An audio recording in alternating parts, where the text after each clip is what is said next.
মাজুলী শিল্পী সন্থাৰ উদ্যোগত আৰু গোৱালগাঁও তৰুণ ক্লাবৰ সহযোগত যি সপ্তাহজোৰা কাৰ্যসূচীৰে বিহু কৰ্মশালা অনুষ্ঠিত হৈছিল।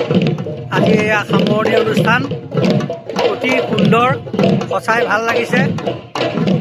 যুৱক যুৱতীসকলক এনেধৰণে আগবঢ়াই অনাত তৰুণ ক্লাবে যি ভূমিকা লৈছে সঁচাই প্ৰশংসনীয়।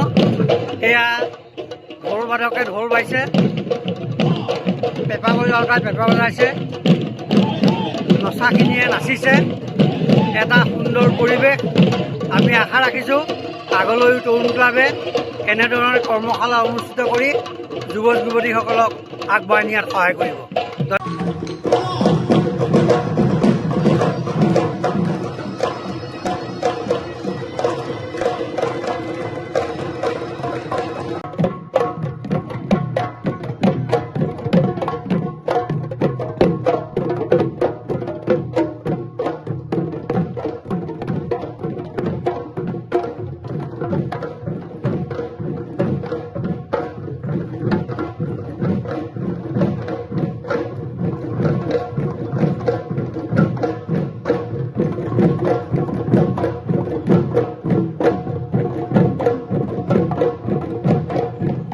আৰু আমাৰ মাজুলী জিলা বিহু শিল্পী সংস্থাৰ সহযোগত আমি যি 7 দিনীয়া কাৰ্যসূচীৰে বিহু নাচ আৰু ঢোল বাদনৰ কৰ্মশালা আয়োজন কৰিছিলোঁ, তাৰ আজি আমি অন্তিম কাৰ্যসূচী হিচাপে আমি সামৰণি অনুষ্ঠানৰ আয়োজন কৰিছোঁ।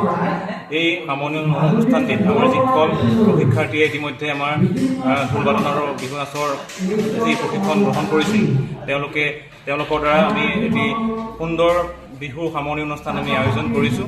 ইতিমধ্যে আমাৰ সকলো পৰীক্ষাৰ্থী আমাৰ ইয়াত উপস্থিত হৈছে। লগতে আমাৰ যিসকল আমি বিশিষ্ট অতিথিক আমি আমন্ত্ৰণ কৰি আনিছিলোঁ, তেওঁলোকক এই পৰীক্ষাৰ্থীসকলৰ উদ্দেশ্যি তেওঁলোকৰ মন্তব্য আগবঢ়াইছে। আমি অনাগত দিনতো ইতিমধ্যে আমাৰ তৰুণ ক্লাবেও বিগত বৰ্ষসমূহত আমাৰ সংস্কৃতিৰ লগত জড়িত বিভিন্ন ধৰণৰ আমি অনুষ্ঠান আমি আয়োজন কৰি আহিছোঁ। এইবাৰো আমি তাৰ ধাৰাবাহিকতা অক্ষুণ্ণ ৰাখি আমি বিহু কৰ্মশালা আয়োজন কৰিছিলোঁ। ইয়াত নামনি মাজুলীবাসী ৰাইজৰ যি সঁহাৰি, সেই সঁহাৰি আমাক অনাগত দিনসমূহত এনেধৰণৰ কাৰ্যসূচী অনুষ্ঠান আয়োজন কৰাৰ ক্ষেত্ৰত আমাক অনুপ্ৰেৰণা যোগাইছে। সকলোলৈকে আমি তৰুণ ক্লাবৰ তৰফৰ পৰা ধন্যবাদ আৰু কৃতজ্ঞতা জ্ঞাপন কৰিছোঁ।